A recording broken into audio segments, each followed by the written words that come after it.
আপনারা জানেন সাধারণ মানুষগুলো বাংলাদেশে যদি কিছু করতে পারতো তাহলে তারা প্রবাসের মাটিতে যেতে চায় না। তারা প্রবাসে যেতে চায়, তারা অনেক কষ্ট করে অনেকভাবে কিস্তিতে লোন করে বিভিন্ন আত্মীয় স্বজনের মাধ্যমে তাদের কাছ থেকে হাওলাত বরাত করে তারা বিদেশের মাটিতে যেতে চায়। এই আপনারা যারা এজেন্সি, প্রতারক এজেন্সি আছেন, তারা এই সাধারণ মানুষদেরকে দুর্ভোগের ভিতরে রাখেন।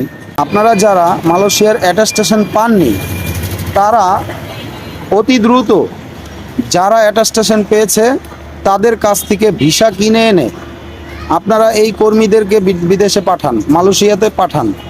আপনারা অ্যাটাস্টেশন পাননি, মালয়েশিয়া যেতে হলে 3টি সিস্টেমে একটা কর্মী মালয়েশিয়াতে যেতে পারে।